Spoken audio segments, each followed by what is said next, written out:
So today we're here to look at this new Wolf Induction cooktop. This replaces the outgoing series that was probably around for at least 4 or 5 years. This new model is a CI36560TS. Now there's also a non-stainless version where I think it ends in B instead of S. It doesn't have this little metal raised frame, and instead it's kind of got a radius to the glass, and it'll have a set of instructions for flush mounting. Flush mounting is something that people kind of go back and forth with. You know, I've seen on a lot of these stainless steel cooktops, you know, where over time from like sliding pans off the edges, the stainless steel gets scored. This one does have a bit of a bevel, so it'd be difficult for the pan, unless you're not paying attention, to get it to slide forward and score or scratch the stainless. And then kind of the same thing on the edges, you've got some beveling, so it would probably be difficult to do that, and it probably does add some level of protection. However, I'm a big fan of the flush mounting. Now, something that can happen when you flush mount is that the installer will use, because there's going to be a gap between the countertop and the glass. Typically, that'll get filled with some sort of silicone. If the guy uses his finger is going to create kind of a U-shaped impression in that, and that'll of course be a place where crumbs and things get into.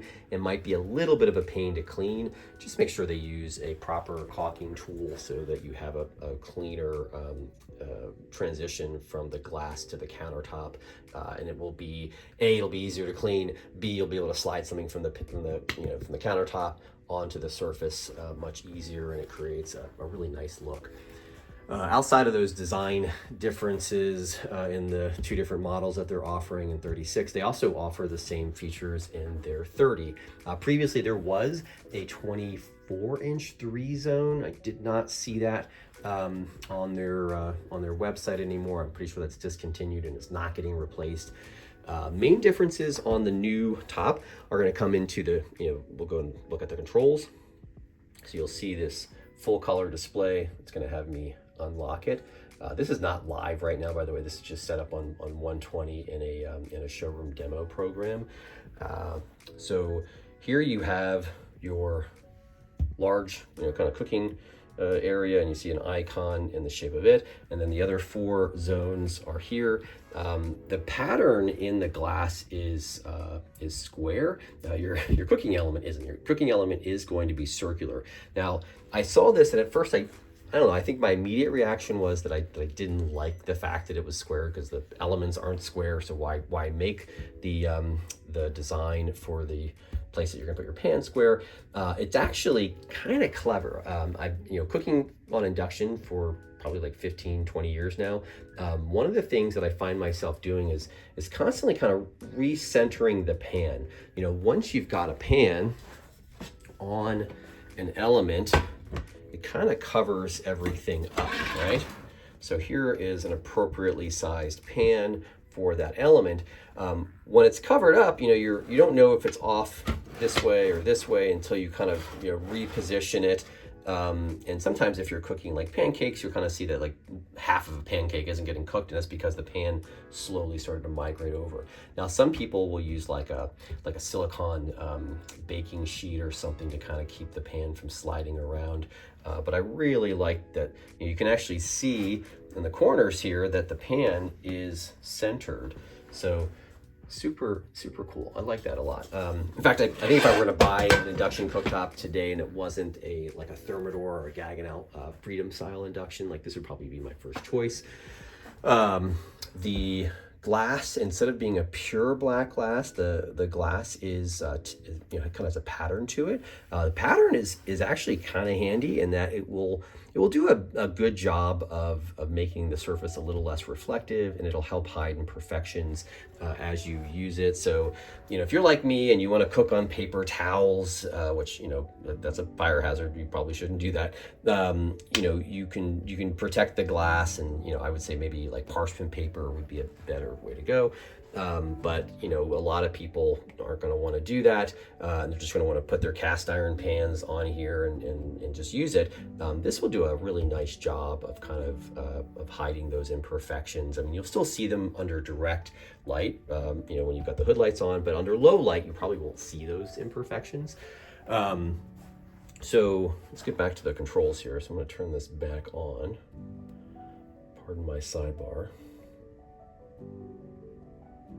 Okay, so one of the scary things that, you know, when you go from, you know, those older sensor controls to a TFT display is that's how responsive that TFT display is. This is super responsive. I mean, this is just incredible. So you'll see those little half settings in there. So you've got a 1 through 9, but you know, you've got, there's like, is there a 0.5? No, 1, 1.5, 2, 2.5, 3, 3.5, all the way up into 9. And then you've got your boost mode that they put that cute little wolf flame there. So cute. Boost mode, by the way, is a mode that will allow that element to operate past its maximum, right? So, you know, you can operate every one of these areas at 100%. You know, each zone, like this has basically got a generator below the cooking surface that powers the induction coil. This one, it's not sharing that with another element, right? However, you know, when you're looking at these two here and here, they are sharing a generator. So while I've got that back one in boost, I'm probably not going to be able to go to the highest level. Let's see what happens here. Okay, see, it automatically took it out of boost. Now, if I put one back into boost, let's see what happens. Okay, so the maximum that we can use another element that's sharing that generator is about 4.5. So like medium high, or medium heat rather, probably not medium high, but medium low.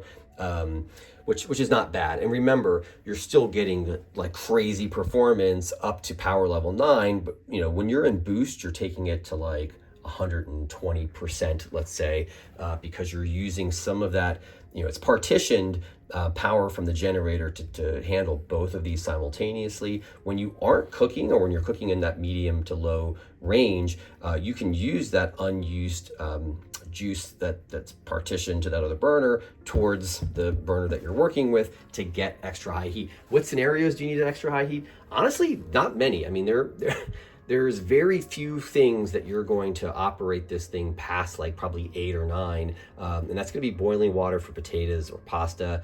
If you're searing something, you know, that would probably be it. But again, this thing is so crazy hot, so crazy quick that you're not going to be, you know, needing to sear at that level for very long. It would just be too crazy, you know, hot and messy. So in most instances, you know, you won't be using anything past the 7 for a lot of everyday cooking. Simmering, like all induction cooktop, simmering is fantastic. Now, the specifications on this say that the simmering kind of uses sensors. When I select this, I can go to these little 3 little lines here, and you'll see that I've got melt, warm, simmer, and bridge. So before I get to the bridging, these censored controlled settings supposedly use a sensor in addition to the thing that inductions do at low settings, which is to pulse, to give you really great simmer, melt, and warm functions. So if I select that, what happens? It's got the cute little warming icon in there. Okay, now if I go back to this guy, I hit the little 3 lines and I select bridge, it's going to go ahead and unify those and run them at the same temperature. Now previously, I'm pretty sure that this just had circular elements, and that there'd be a fair, you know, amount of space in the corners of those elements where you'd have a cold spot on a griddle or a Dutch oven. In parts schematics, I'm pretty sure I've seen that this is more octagonal now. So you'll have like little corners on that octagon that aren't going to get covered, but for the most part, it is kind of a relatively square design with those clip corners, and then they're gonna nest kind of closely together. So you'll get more even heating. This would be similar to what Bosch and Thermador have in their, what do they call it, their flex zones. So very cool. You get one on the left and one on the right. And then, of course, you've got this big guy in the back. Some companies, and I'll say Thermador or Genair, I'm looking at you, they'll do all of those flex zones. And the problem I have with the flex zone is that it's their max width is like 8 inches. So if you've got anything bigger than an 8-inch pan, you've got your pan hitting on a surface that isn't getting hot. So I personally don't like all flex zones. I think that's this configuration, or like the Bosch benchmark configuration, where you'll get 2 flex zones and then 1 super large area for those larger skillets or pans is probably a better way to go.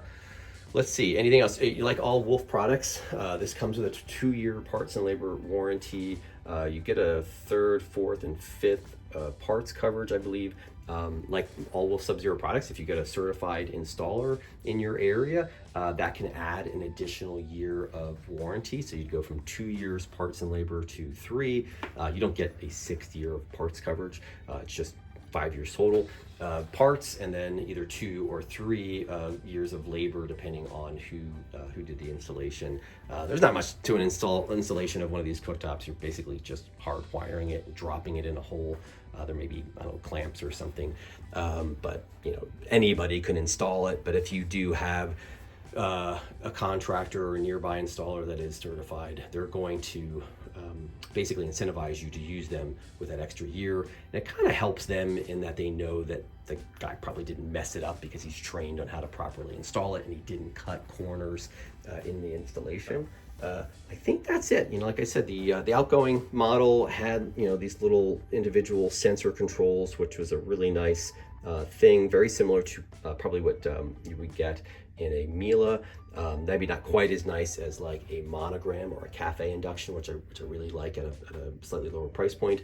But this is not going to be hugely more. I mean, this would be maybe $1,000 more than like a Cafe at retail, which is not a small amount of money. But being, I think, currently in like the high 3s for this thing, and maybe the low 3s for a 30-inch. That's not a lot more than a lot of other mid-tiered cooktops, and this is coming from a brand that has excellent customer service. They're family-owned. They've got union factories, so definitely would recommend this. Like I said, as somebody who's going into his 25th year of selling luxury appliances, if I were going to buy an induction cooktop for myself, this is $6,000 for a Thermador Freedom Induction is probably not going to happen, but about half of that is something like this, which is in the realm of affordability. For me, I would definitely consider it. Although the Cafe for $1,000 less also looks really, really attractive. Although that does not have the proper flex zone like the Bosch for a similarly priced product.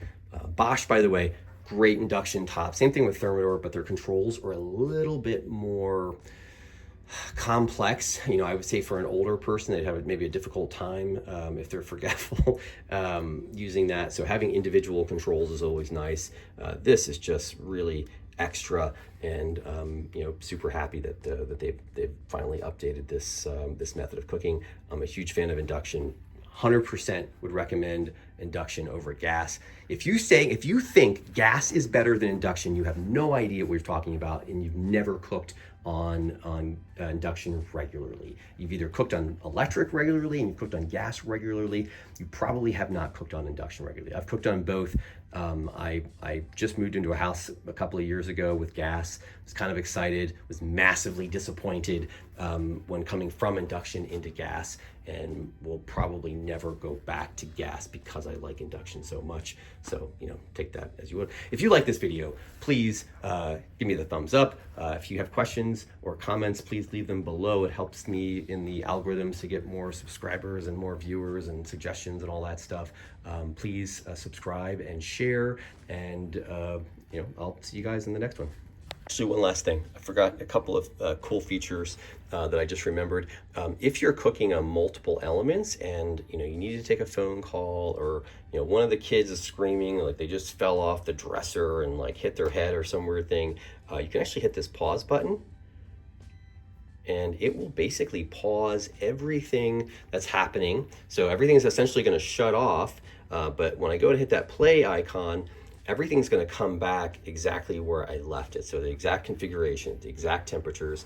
That will also work for the power too. So if you did have to leave the house altogether, you're not coming back, you can just hit the power icon and it will go ahead and shut off everything simultaneously. The last thing that I forgot to mention was that each of these cooking zones has its own timer.